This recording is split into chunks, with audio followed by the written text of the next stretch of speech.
Welcome to the Bare Marriage Podcast. I'm Sheila Ray Gregoire from ToLoveHonorAndVacuum.com, where we like to talk about healthy, evidence-based, and biblical advice for your sex life and marriage. And today we have an awesome podcast coming to you. I'm really excited about this one. I interviewed Beth Allison Barr, the author of The Making of Biblical Womanhood, to talk about her book and the impact that it had on me. But before we get started, a couple of big announcements. First of all, something really exciting. We are very close to hitting 1 million downloads on the Bare Marriage Podcast. So if you could help me, if you have not subscribed already to Bare Marriage, please do so. Please download some episodes. Let's see if we can get to 1 million before Christmas. And I really think we can get there with your help. Thank you so much. And also remember to rate and review the podcast anywhere you listen to it. It helps us immensely. Another big shout out. Thank you to Femile. Femile is a women's wellness company. It's a Christian women's wellness company dedicated to helping women with products that just fit with their monthly cycles, that help boost our confidence with our bodies and with everything that goes into being a woman. They have menstrual cups, they have cloth pads, they have some of my favorites, vaginal melts, which are so much more than just a lubricant because they actually help you maintain elasticity and lubrication and all kinds of fun stuff. You can get them in different flavors, and you can even order all kinds of different samples to see which ones that you like best. So check out femile.com. I will have a link in the listen notes. Also, please remember that our Patreon is available. You can subscribe to for as little as $5 a month, and you get access to unfiltered podcasts, an exclusive Facebook group, and so much more. So that's really fun. That will also go in our listen notes. And now, without further ado, I would like to bring on Beth Barr. I am thrilled to bring on the Bare Marriage Podcast Beth Allison Barr, who is, I feel like we're besties, even though this is the first time we've ever talked to each other. I know. It's surprising. It's great to finally see you face to face. Yes, Beth is a history professor at Baylor University, and she is the author of the amazing The Making of Biblical Womanhood, which is making so many waves. And I need to show you this. Look, are you impressed? I dressed to match. Yes. I like to do this. So we are here to talk about your amazing book, which I devoured when it first came out. I've got it all marked up. I've got a bunch of quotes I want to read out loud, and I have a whole bunch of things to ask you. I thought maybe what we could do is start with your own story, just so people understand your church background. And then I'm going to get into some quotes and questions. So here you are, you're a mom, you're going to a Baptist church, and why don't you tell the story?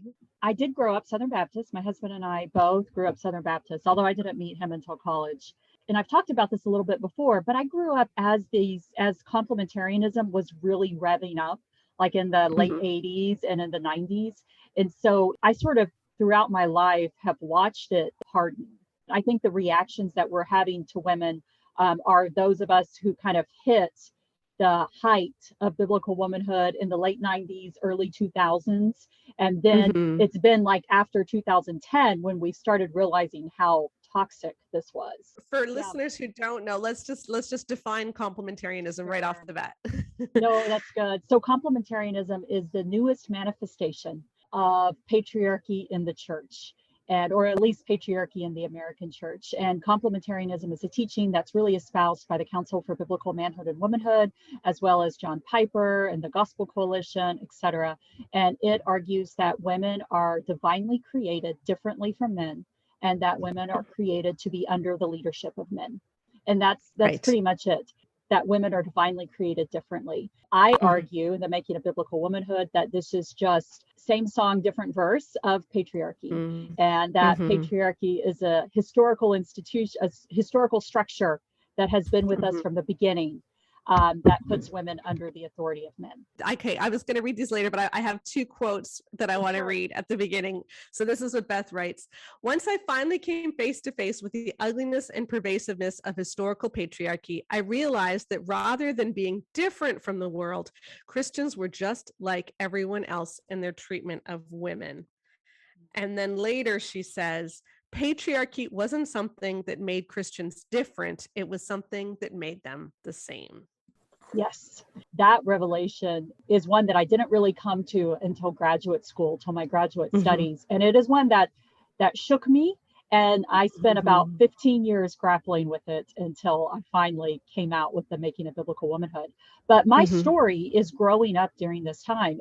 I think probably the height of biblical womanhood for me was in when I was in college. And then I married my husband 10 days before I started graduate school at Chapel Hill, University of North Carolina at Chapel Hill. And he started a Master's of Divinity program at Southeastern Baptist Theological Seminary Mhm. under the reign of Paige and Dorothy Patterson.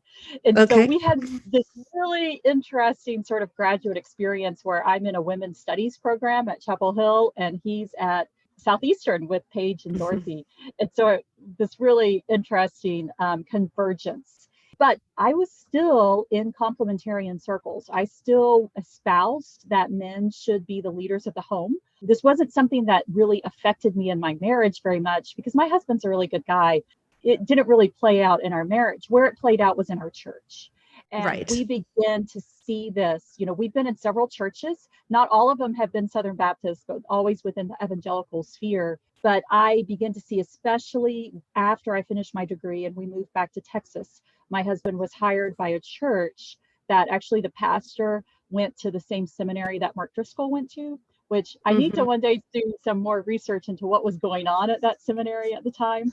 But nonetheless, and we begin to see during our 14 years at that church, we begin to see a increasingly hardened approach to women in the church. We begin to see women disappear from the stage, women stop being allowed to pray, women stop being allowed to teach classes. And in fact, the Mhm. culminating part of our story was when we asked to get a woman to co-teach the high school Sunday school class. And that resulted in us being fired 3 weeks later. My story frames the making of biblical womanhood, but I always, one of the reasons I did this is because I'm an evangelical, I'm a Baptist, and my whole life, the way we shared our story about the church and why we remained in the church was through our testimony. So when I decided to write The Making of Biblical Womanhood, I knew that my peers, the people I was talking to in the church, would hear it better if they heard my testimony. Right. So my testimony is not the evidence. My testimony is my plea, my voice Mhm. to the church. The evidence is the history. Is that what you wanted to hear? Yes. Now, I think, okay, this is dangerous to say, obviously, but I think I might be slightly older than you. I don't know how old you are. I'm 51, so you can Okay. agree or disagree if I'm slightly older. I'm a little bit younger. I turned 46 in a couple of weeks. Okay, so you're 5 years younger. So I remember in 1991, my husband and I were in a church and they were debating whether or not women could be elders. And we were just so fed up with the whole thing. And I remember both of us turning to each other and saying, in 25 years, this is not going to be an issue. Like, obviously, women, like, because that's the direction it was going at that Yes, point in time, especially in yes. Canada.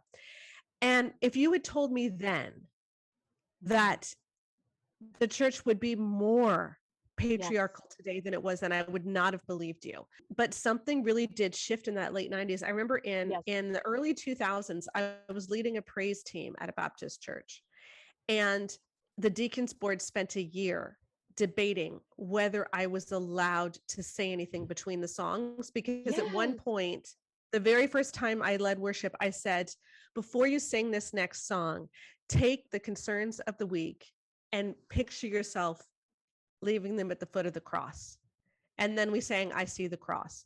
And they debated for a year whether that was me teaching and that whether that was appropriate because I was a woman. And Gosh. that was really difficult, but this is definitely an issue in churches. So what I find so interesting about your approach and my approach, because we actually have a lot in common, we did this differently, but in some ways our approaches were very similar, because a lot of books have been written about whether Mm-hmm. or not men and women are equal in God's eyes, whether we should be equal in the church or whatever. Right. And the approach has been, let's look at the Greek, right? Like, and Yes. there's nothing wrong with that approach. I love that approach. I think it's so important to look at Uh-huh. whether it's Kephali or Archon when there's talking about head, et cetera, et cetera. Very, very important. But we've been going around in circles forever and not getting Yep. anywhere. And so what I did on the sex front was I said, look, Jesus said you'll know them by their fruits. So Right. let's take a huge survey and let's look at the evidence. And what you did was you did a similar thing. You said, let's just think about this logically. Okay. If biblical womanhood, the way that we see it today, with men and women occupying different roles, with women being subservient to men, men with a hierarchical structure, if that were honestly the way that God intended, and that it had been understood forever throughout history that this was obvious, then we would see it throughout history. And you as a historian went back throughout history and said, but it ain't there. Well, and it's different. I mean, that's the thing. It shape shifts. It's Yes. not based on the Bible. It's based on culture. And so it changes. There's this structure that women are subordinated to men. There's a lot of history. And in fact, I would actually argue, I talk about this in the book, I would argue that we see the beginning of patriarchy in the aftermath of the fall. And a lot of people have, I mean, that's clearly, it says your desire will be for your husband and he will rule over you. It does not say God wants this to happen. It does not say this is the best thing for you. It says because of what happened, this is going to be the consequence.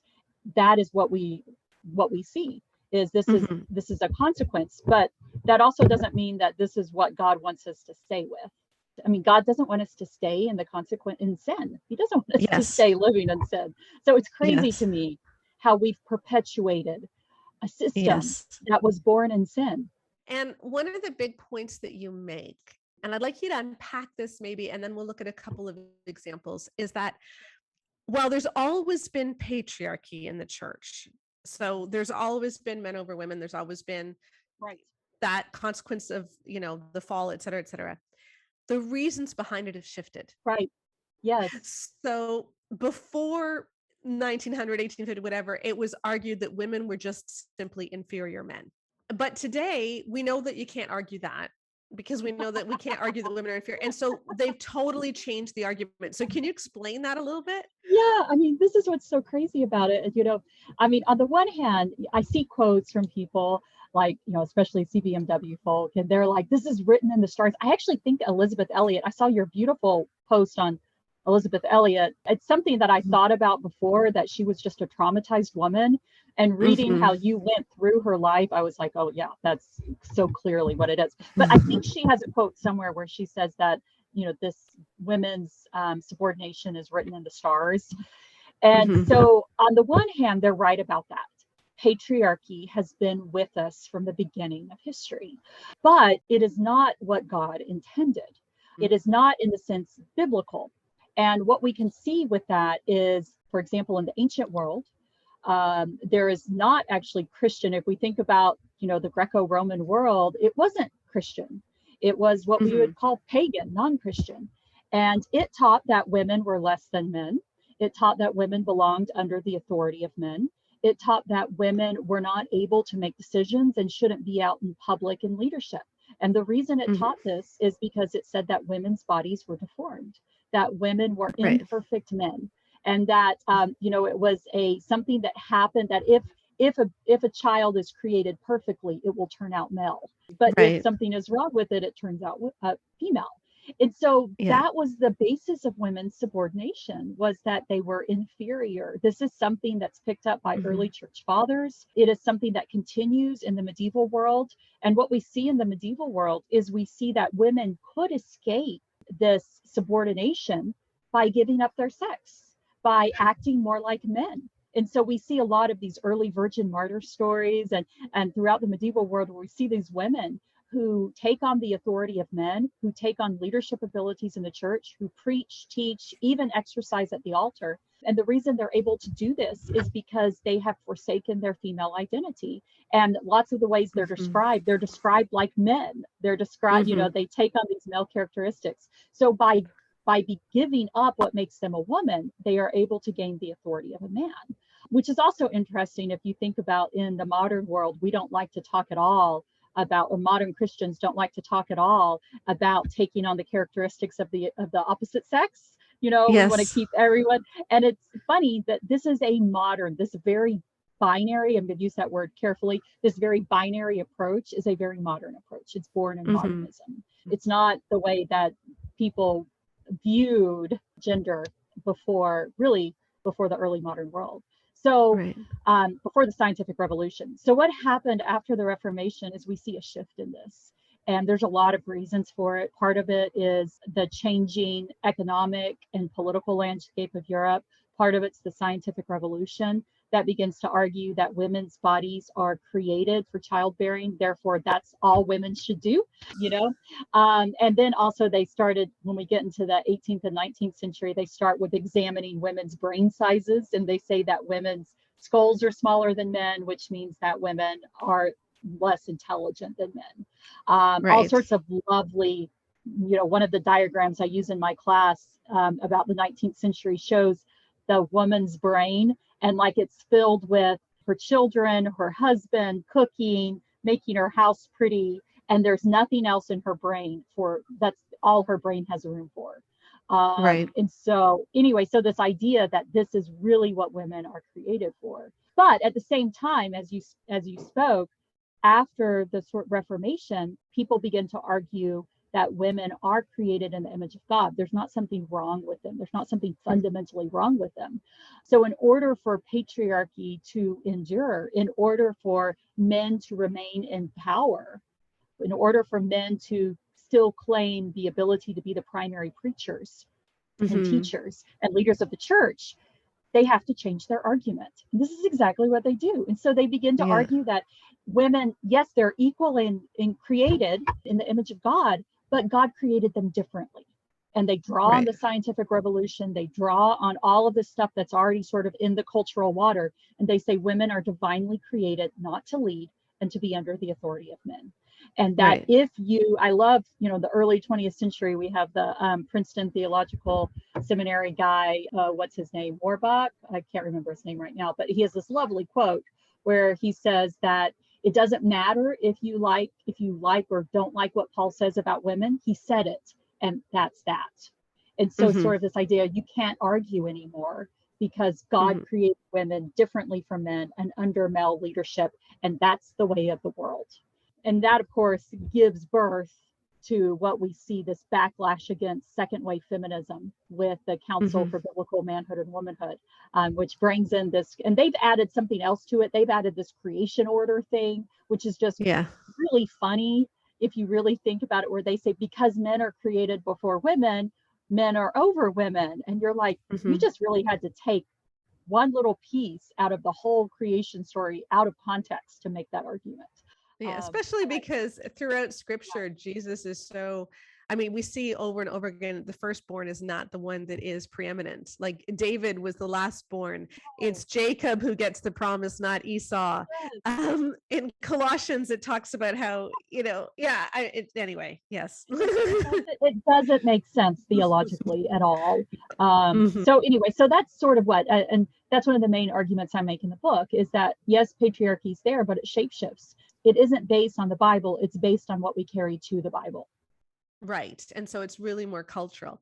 Now, Yeah. you're a professor of medieval history, and I didn't know a lot of the stories that you shared. I loved your book is full of lots of stories of individual women, especially in medieval times, who did take on a leadership role and did Right. speak up. And Christians actually revered these women for Right. doing so. Yeah. And I was wondering if you could share even just about one of them. I love Christine. Yes. No, Christine is a fantastic story. And she's one that her story is amazing because not only of what she did, but because of the circumstances around her that enabled her to do it.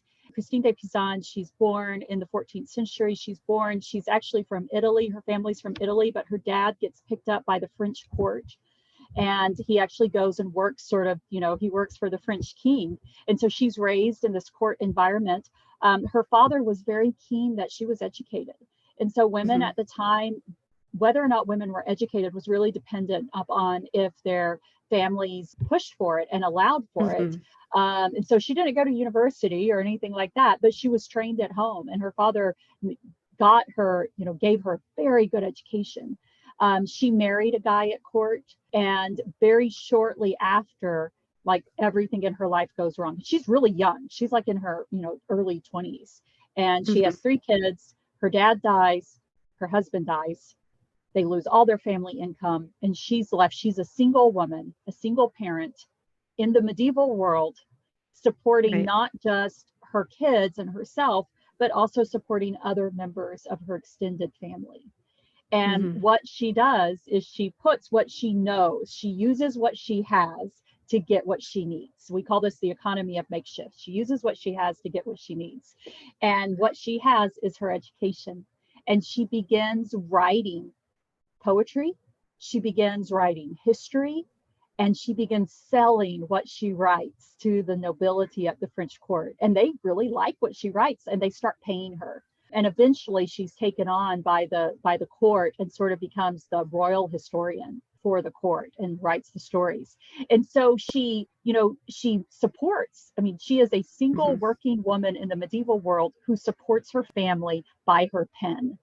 I Mm-hmm. mean, it's a phenomenal story.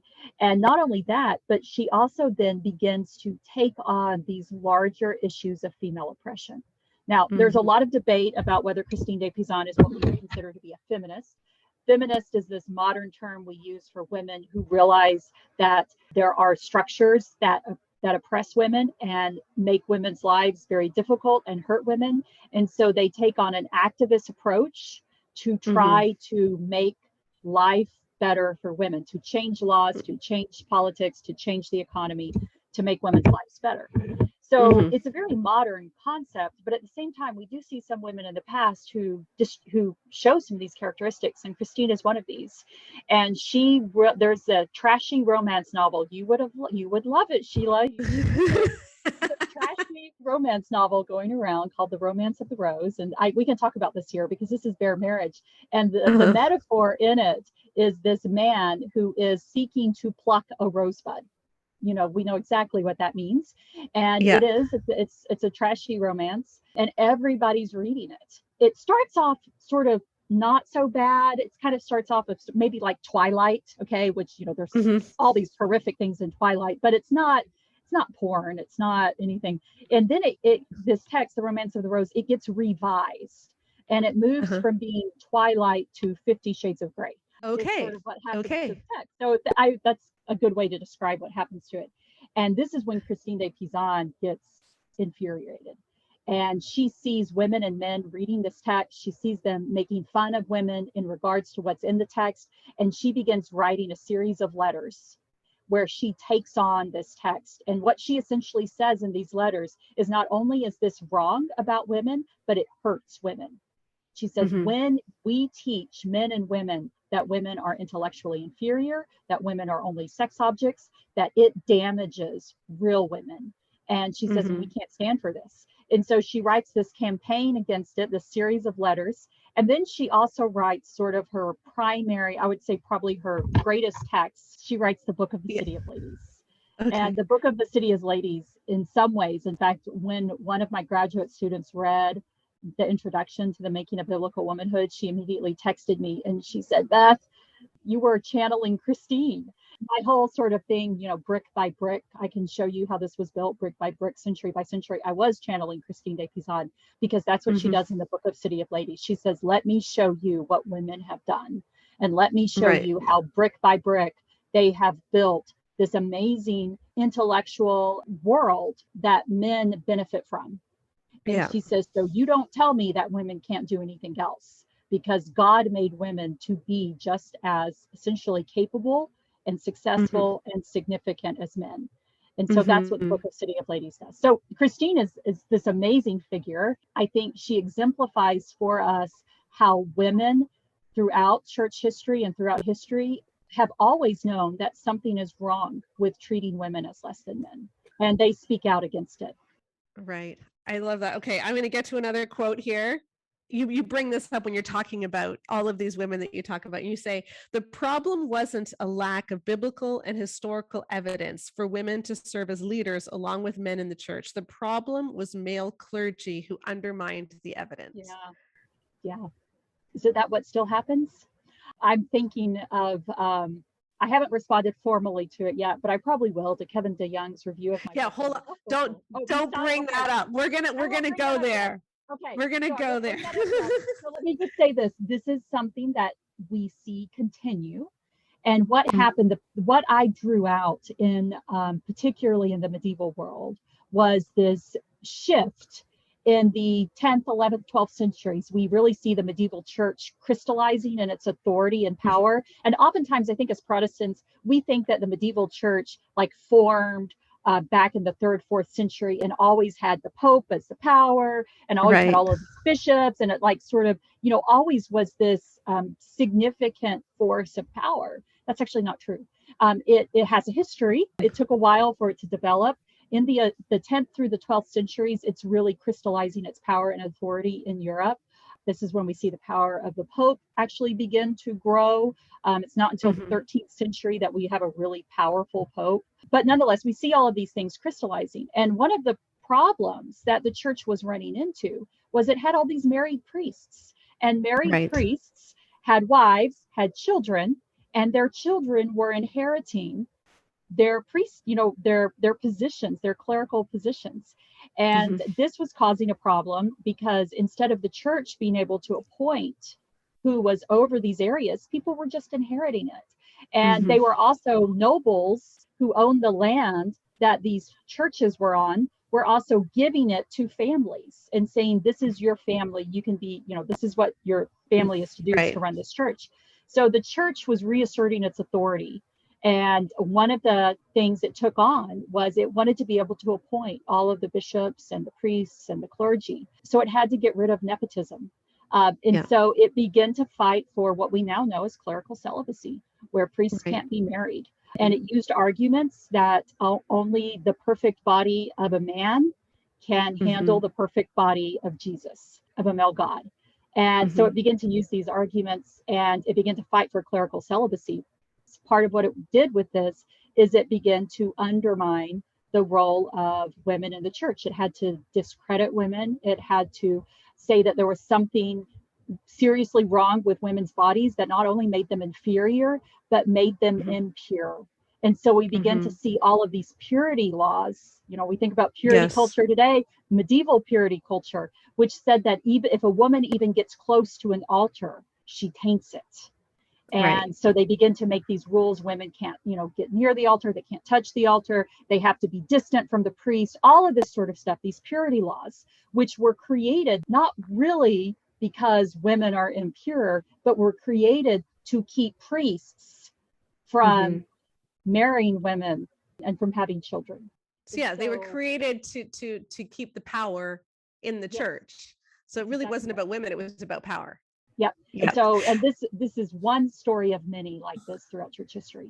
One thing that really hit me that I'd never really understood before when I read your book too, was that in the period before the Reformation, there actually was a lot of equality spiritually between your average man and your average woman, because the inequality was not between men and women, it was between the priests and the laity. Yes, that's exactly right. And I found that really, really interesting. It's something that has struck me. I think, as historians, we always also approach what we study from our own perspective. And so I think some of these things were more visible to me because I'm an evangelical woman. And it really struck me early on in my graduate studies as I began to read these sermons about, directed to men, directed to women, etc. And I began to realize that women are not emphasized by their role as wife. And this was something incredibly boggling to me because, think about the average evangelical sermons that you listen to throughout a year. How often, when women are brought up in the sermons, they are almost always brought up in their role as wife and mother. That's their primary thing. We can even think about, there's been lots of jokes about, when you describe a woman, you describe her by her role as wife and mother. And so we make a lot of fun of that, but nonetheless, it's true. And what I saw in the medieval church in these medieval sermons is that women were rarely described by their role as wife and mother. And so what was important to the priest was not that women were married, but that women was women's individual soul. And so both ordinary men and ordinary women in the church really were on somewhat of a level playing field before God. They both needed the priest, and the priest needed to relate to them in very similar ways, because it didn't matter that the woman, the spiritual authority of the husband didn't really count here. What counted was the spiritual authority of the priest.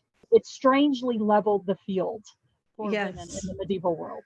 Yes. And then the Reformation comes, we get rid of the priesthood, and then we start looking at patriarchy in a whole new way. And of course, your thesis again is just that patriarchy has been throughout history, but it's looked different. And so our whole idea of this biblical patriarchy, well, you can't find it in history because it takes different forms, and it's really more about culture than it is about the Bible. Yeah, and I love that. Another thing that you bring out, which I thought was so interesting, talking about the medieval world, is the use of gender inclusive language. Because we get really upset about that today. And a lot of complementarian scholars get quite upset if Bibles try to include gender inclusive language. And yet you give example upon example upon example of how in the medieval world, priests and writers did use gender inclusive language to include women. Right. And so again, let me just read to you. This modern evangelicals denounce gender inclusive language as a dangerous product of feminism. Medieval clergy used gender inclusive language to better care for their parishioners. Yes. Yeah, I know. This is one of those things too that struck me because I'm an evangelical woman as I was getting into the sources and began to read these medieval sermons, especially ones written by a guy named John Mark in the late 14th, early 15th century. And it was a really popular sermon collection. And what happens to it in the early 15th century, everybody's copying it and using it. It's like the most popular sermon collection in late medieval England. And as they copy it, there's this whole group of them that are really 1425 to 1450, a little before, a little after, and they become incredibly gender inclusive. Like they're opening, you can tell that ordinary priests who are dealing with women and men every day in the parish are getting a hold of these things, and they are writing them to what they speak. And so they start off with now good men and women, and then in Bible verses they'll add women into the Bible verses. In fact, there's one sermon manuscript that I use it in my first book, The Pastoral Care of Women. They actually were writing the sermon and they forgot to include the word men, and they actually had to go back and insert the word men in because they had instead, it was just directed to good women, and so they had to go back and insert. So I mean, it's this very different perspective. And yet if we think about today, now if you try to say, well, men, the word men doesn't include women, so if you're talking to both men and women, you should say men and women. And now if you say that, you are automatically labeled as a very liberal feminist scholar who doesn't take the authority of scripture seriously. And I'm looking at this and I'm like, y'all, this is something they were doing in the medieval world. This is not a product of second wave feminism. This is a product of understanding that women and men are both in the church. English is a bad language. Because again, in the Greek, there are two words that we translate man. One is actual men. I think that's vir, vir, and one is humankind, which is homo or something. Homo. Yeah. And people have gotten really upset if we try to translate the one that means humankind as men and women. When the New International Version did that, when the New Revised Standard Version did that, people have gotten very upset and gone, and so they did the ESV instead, which keeps it all very male. So I mean, it shows how much culture shapes and what we carry to the Bible, and that English translations were really born in a world that excluded women from language. Yeah. So here you are. So you've traced it. You've looked at what women actually did in the medieval times and how they were seen as a spiritual authority. They were able to speak with authority, often when they let go of their sex. You traced how things changed at the Reformation. And then things have changed more recently too, because there's a word that a lot of people may not understand. It's ontological. So, and what that word means is that before, and ontological means of the actual substance, like that before the argument was that women actually were inferior, so that they were ontologically inferior. Their actual substance was inferior to men's. Now that we can't make that argument, instead, the more modern argument has been that women and men are equal, but they're created with different roles. Right. And what you're trying to get the Council for Biblical Manhood and Womanhood to admit is that this is a new argument. This was not the argument that was present in medieval times or at the Reformation or anything, that this is a new argument. It's not like it's the actual biblical interpretation that everybody has always had. Exactly. And there's so much historical evidence that supports this. I mean, you can always find outliers who say strange things throughout history. I mean, if we went through and cherry picked the outliers, that would be fun in of itself. But at the same time, there's a great deal of historical evidence. In fact, another book that the Gospel Coalition has gone after, although it hasn't gotten nearly as much attention, is a book by a guy named William Witt, and it's called Icons of Christ. And he does a fantastic job sort of unpacking from both the Catholic and the Protestant perspective, the history of this shift in how women are perceived. And this idea, essentially showing this ontological, how this has become part of this modern argument, and that it's just not historically grounded at all. It's something new that we had to make because we can no longer argue that women and men are not equal before God. So now we have to say they're different but separate. I do not know how people do not hear that phrase and do not immediately hear separate but equal. I know. It is crazy. I'm like, do you not? This is the same thing. What Jim Crow laws did. It's just bizarre how we have compartmentalized. But then again, and people may not like this, but it's true. A lot of the churches and the arguments that argue that women are different from men and have different roles from men are the same churches and the same theologies that also supported racism and slavery. And you cannot separate these two structures. So on the other hand, I'm not surprised at all because they're using the same tactic, separate but equal.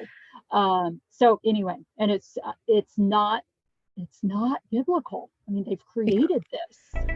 I hope you are enjoying this conversation with Beth Allison Barr as much as I enjoyed having it. And I have some amazing news for you. On December 6th at 9:00 p.m. Eastern Time, we are going to have a fireside chat called Tea and Tent Pegs with Beth Allison Barr, myself, and Kristen Kobes-Dumais, the author of Jesus and John Wayne. So the three of us, the three amigos, are going to get together for a webinar. It's going to be hosted by Debbie Abraham from the Where Do We Go From Here podcast. And we're just going to talk about how each of our books impacted each of the other people on the webinar. It's totally free. All you have to do is register, and the link for that is in the listen notes for this podcast. So please stop listening right now, hit pause, and go and register for Tea and Tent Pegs December 6th, 9 p.m. EST, because it is going to be awesome. Let's talk heresy, because heresies are always fun. Yes. So complementarians, people who want men to be in power, had a problem because they could no longer argue that women are inferior to men. And so they have to change the argument that women have a different role, but it's just as nice and it's just as great. And and you're just as equal and loved, but it's just a different role. And the way they did that was by comparing it to the Godhead, essentially by arguing. And this, I mean, it's just crazy. And on the one hand, I know that not all complementarians believe this. But on the other hand, the fact that this argument was put forward as valid by so many of these scholars and pastors, and the fact that it has infiltrated, there was actually a whole section that I had that got cut because it was too long, where I traced out Bruce Ware's book on his children's book, Big Truths for Little Hearts. Oh dear. Which is, anyway, and it starts teaching this, about how Jesus, and the heresy that we are talking about is Arianism.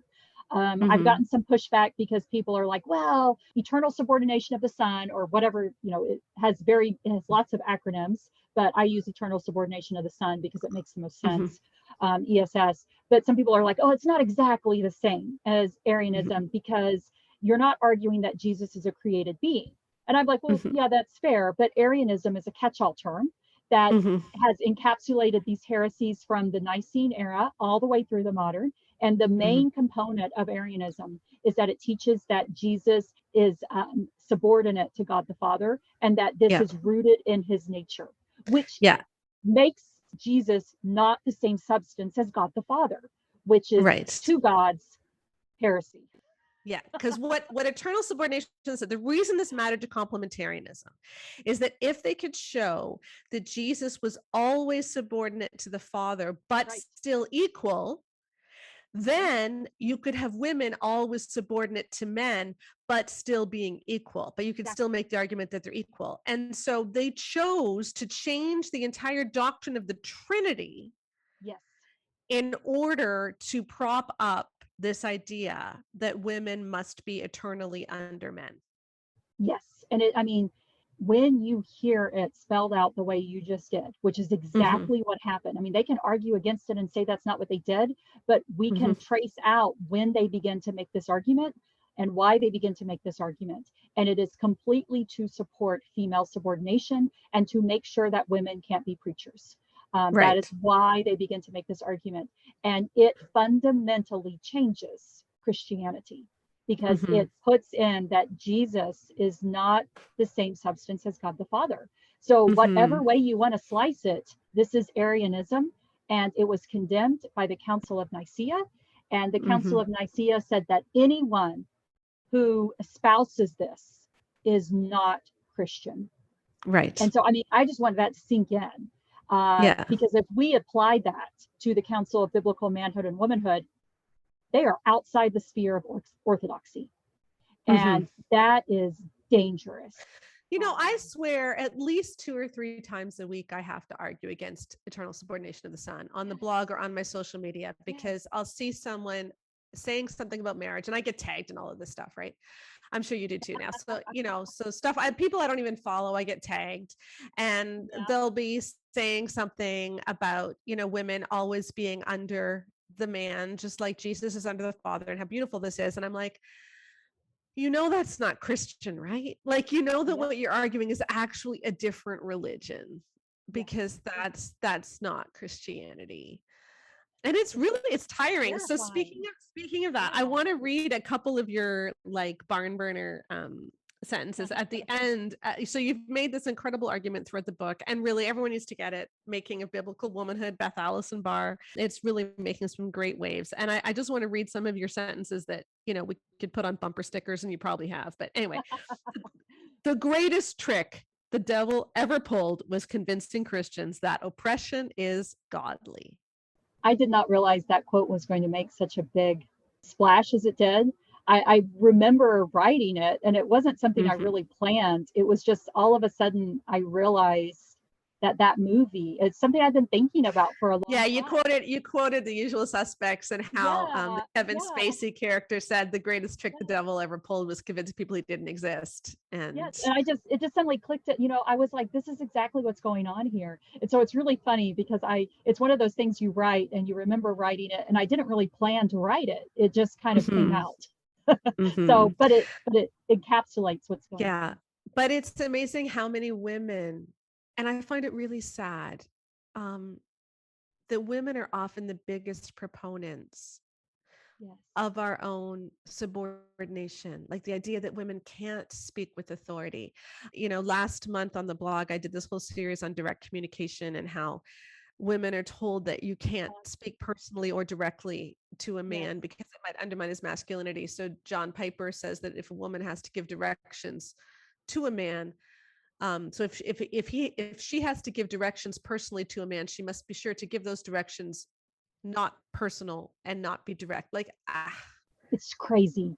It's just, and I'm in academia, and this actually plays out. You know, we'll see, because we can see it on like when women are going up for promotion or something like that, and sometimes on the ballots that people fill out to say whether or not they think they should be promoted.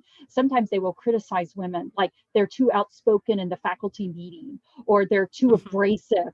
And the thing is they're not doing anything differently than what men do. It's just that they're women. They're women. Yeah. Anyway, this is something that even me, I've had to learn to be able to say what I think, which is not often something men have to learn to do. Yeah, exactly. Okay, some more stuff. You said by forgetting our past, and what you mean by that is the women you wrote about in the medieval times, the history of the church. So by forgetting our past, especially women who don't fit into the narrative that some evangelicals tell, we have made it easier to accept the quote unquote truth of biblical womanhood. We don't remember anything different. Yes. Yeah. Because we think the church has always been exactly the way it is today. Exactly. Our historical amnesia. This is not just true for women, it's true in all sorts of areas, but it is so true for women because one of the biggest arguments that proponents of complementarianism make is that second wave of feminism introduced something new, and that was women in leadership and women preaching. And they say this is nothing that ever happened before. This is ungodly, and this is anomalous, and this is a product of feminism. And historically, that is untrue. Historically, it is untrue. But we can look at these church histories that they are teaching in seminary that these men are writing, and they are intentionally writing women out of leadership roles. Yeah. Yeah. So, yeah, very scary. Okay, one more. Evidence shows me that just because complementarianism uses biblical texts doesn't mean that it reflects biblical truth. Biblical womanhood is Christian patriarchy. The only reason it continues to flourish is because women and men, just like you and me, continue to support it. What if we all just stopped supporting it? I think that's actually the sentence that has made me such a target, because not only did I point out the flaws in complementarianism, not only did I situate it historically, but then I gave a call for action. That the only reason we buy this narrative is because we buy it, because we sit and listen. I mean, I actually did not read Recovering Biblical Manhood and Womanhood until relatively recently. In fact, one day when I was reading it, I actually had an outburst on Twitter where I just was laughing. And I was just like, y'all, this is what we have bought. This is so illogical. And it is so not based upon historical fact. And it's like, this is what has subordinated women for so many. This is what we live in fear of. And I'm like, this is shredded by peer review. So anyway, I try not to laugh at people publicly, but it is mind-boggling that this is what has made us so afraid and made women feel like we can't speak. But this is one of my big things, and this is why I have been naming names. I mean, I don't know what else I could say about love and respect, although even just today I was sent some more stuff about love and respect that I want to talk about how it's being used in some seminaries. But I have spoken out about very, very big books: Love and Respect, Every Man's Battle, For Women Only, Power of a Praying Wife. These are dangerous books, and they will continue to sell until we stop buying them, and until when churches do marriage studies of love and respect, people start speaking up and saying, no, I'm not going to go. And we have the choice. We have the choice what churches to go to. There are healthy churches out there that love Jesus and that love the Bible. There really are. And we don't need to keep supporting those that refuse to treat women as human beings. Yes, no, I mean, I'm exactly with you. And I think this is one of the reasons why you're getting so much pushback too, is because not only are we challenging ideas about women, but we are challenging a power structure that generates money for certain institutions. Because when you pull the plug on books like Love and Respect, you pull the plug on their publisher. Really, what we need is some of these publishers to stand up and be like, I'm not going to sell this anymore. We have created this monster, and the only way we have to uncreate it. And that's kind of what Kristen Demez's Demez's last line is in her book, like of Jesus and John Wayne. We did this, but we can undo it. And I think both of us we've used similar phrasing like that. Women's historians often do, because it harkens back to Gerda Lerner. I mean, this is what Gerda Lerner wrote in The Creation of Patriarchy. And she says, what we have made can be unmade. And it's true. We can unmake this, but it's going to be hard, and we're going to have to pull the plug on a lot of this stuff. And women are going to have to realize that their identity is not in being a wife and a mother and being subordinate, but their identity is in Jesus and what Jesus has called them to be.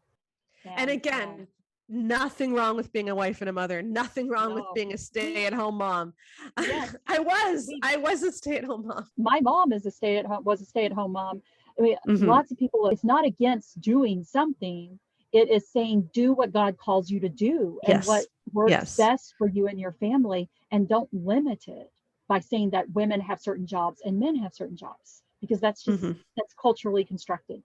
Yeah. Yeah. Okay. So one last question. How are you doing? Like, honestly. So I am a pretty optimistic person. My life is a lot bigger than the making a biblical womanhood. I mean, my husband is pastor of a tiny but very time-consuming church. I have two kids. I have a 17-year-old. He just turned 17. I have an 11-year-old daughter. I have a job as an associate dean. I'm a professor in the history department. I have 5 graduate students who need me to read their thesis stuff and what to go to England with me on archive trips. So all of those things make this is just one part of my life. And so it helps me keep Mm-hmm. it in perspective. I think that Yeah. really helps me. It also makes it where I can't dwell on this all the time, because I have way Right. too many other things to do. And I have people who I have responsibilities towards. So that Yeah. helps a lot. There have been some days and some weeks that Yeah. this has consumed me in a way and just knocked me off my feet. I Yeah. will. I'm not I'm a very transparent person. Mm-hmm. I don't lie very well. Let's just put it that Mm-hmm. way. I don't. Yes. Yes. And so I'm always sort of just tell you exactly what I think. And so there have been some dark moments. Kevin Yeah. DeYoung's review Yes. knocked me off my feet, not because he argued with me. I mean, academics, we argue with each other all the time. It's not because Mm-hmm. he argued with me. It was the personal nature of the attack and the bigger implications of what his words meant, which Yes. are that you can't believe women because women aren't trustworthy. Yeah. And Yeah. it And was I do want to oh, drill down on this a little bit, because he yeah, was so tremendously unfair to you. I wrote a Twitter thread about it as well. you And I'll did. link And to that. thank you. Yeah. But first of all, he made fun of you for mentioning that you were a historian. It's like, how many times have you mentioned that you're a pastor, Kevin? But I appreciate the fact that you were a historian, and to read your book knowing that this is someone who actually knows what they're talking about is so refreshing. So I thought that was good. And women are you're condemned if you don't give your credentials, and then you're condemned if you do give your credentials. So there's no way Well, to win. what's funny about that too, and a couple of other scholars jumped in and said this. I actually wasn't doing it to show my credentials. I was doing it to show the perspective I was approaching the text from. That Right. I'm not Yes. that I'm approaching this from a historical so that's not the way I think. And in class, we're like, as historians, we look at it Yeah. this way. I'm not Right. a anyway. It's sort of like so it was really funny how he turned that against me, Yeah. because Yeah. I was more using it like to lay my cards on the table, that I'm Yeah. approaching this from the perspective of a historian. So, And then in the book, and this was not something you dwelled on, you were not salacious about it in the least, not that there would have been anything wrong if you had been, but you mentioned the fact that you had been abused. yeah. And he quoted a verse from Proverbs, which Yes. insinuated that unless you know both sides, you can't make a judgment on that. Yep. He's That not the is, first person. that is, I can't, I don't have words for how reprehensible that was.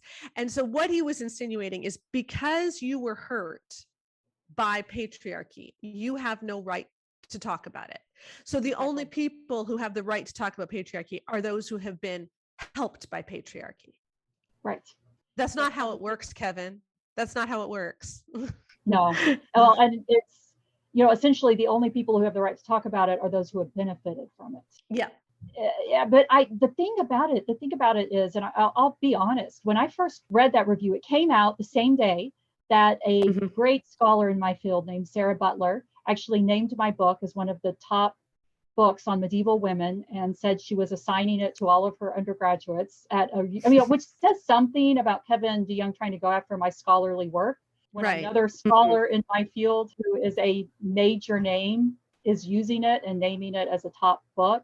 So it came out that same day. So it kind of took a little while for it to sink in. And I didn't really fully start reading it till later that day. And when I got to that part, I was just like, did he really write this? I was like, Is he so blind that he doesn't understand what he's saying here? Or does he really not care about women?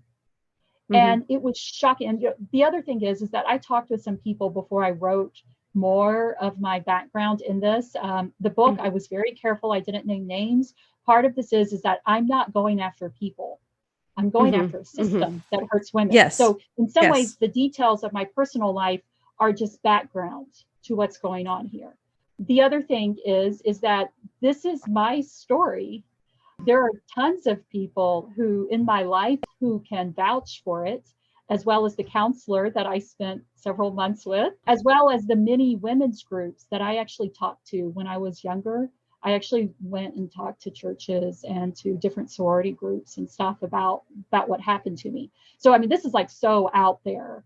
But it also wasn't the point of what I was writing. I was just simply making this connection that ideas matter, that when you teach that women are less than men, you treat women as less than men. And the evidence, as you say, the evidence of love and respect, the fruit of love and respect, the fruit of these teachings about women are manifest in the Church 2 movement. Kevin DeYoung's words show why churches are so embroiled in these sex scandals, because they dismiss women as credible witnesses, which is opposite of what Jesus did. And because they dismiss our experiences with abuse as being unimportant. Let's remember that Jesus went to a woman who had a sexual past, who had probably been sexually abused herself, and said, you are going to be the witness to the resurrection, and you are going to be the one who is going to tell the disciples. His very first work as the resurrected Lord was to appoint women as the first apostles. Yes. And that particular woman was a woman with a past. Yep. And I mean, if that doesn't say something, I don't know what does. I try to be charitable towards people, but I'm really struggling with him because, as I said, there's only two options. Either he is this blind or he's this misogynist. Yeah. And I'm not sure which one is correct. I would vote for one, but anyway, we'll leave it at that. But I want to say, I really appreciate you. I know that a lot of people have been equating your book and Kristen's book and my book all together. You talk about the history of the church. Kristen talks about the history of culture and politics, and I'm looking at marriage and sex, and how all of these ideas of men being above women and men's needs being paramount have really impacted women's lives. And so I know me and Kristen have been trying to get a date to do an event together. I'm really looking forward to that. I hope we can get something in September, and I will put information about that when this podcast comes out. But let's just end on that idea that the only reason that this is allowed to continue in the church is that we're supporting it. Yes, that's exactly And what would happen if we just stopped? When I wrote that, it was really a pipe dream. I was at Royal Albert Hall when I was thinking about this. I was just like, if we just stopped doing this, it would change the church, because the church can't survive without women. I don't know. When I wrote it, I didn't really think it might happen, but now I'm beginning to think it might happen. Yeah. And if you're wondering what that may look like, there's an amazing short story by Lucy Maud Montgomery, author of Anne of Green Gables. I sent it to you a couple of months ago. I know you read it. I'm going to put a link to it in the podcast notes. It's about the strike at Putney. She wrote it over 100 years ago, but what happens when women go on strike? And it's amazing. It's lovely. It will give you a vision for the future, even though it was written over 100 years ago. And maybe that's the vision that we all need right now. So thank you, Beth, for being here. I really appreciate it. And I hope that we can do this again soon. This has been really fun. Thanks for having me. Thank you so much, Beth. I'm so glad she could join us. And, at the end of each podcast, I normally share some encouragement or an encouraging review for the Great Sex Rescue. But today, I just want to say that when you go to the Great Sex Rescue on Amazon, and when you look at Often Bought Together, so often Beth's book, Making Biblical Womanhood shows up next to The Great Sex Rescue and next to Jesus and John Wayne. So we really are the trifecta. So I think that's really cool. I'm so grateful to Beth. She's a great friend that I've made online, and I hope that I meet her one day in person. But you can talk to all of us, the three of us, Kristen, Beth, and me, on December 6th at 9 p.m. EST. So come join us for the webinar, and we will see you then. And hopefully we will also see you next week for another edition of the Bare Marriage Podcast. Bye-bye.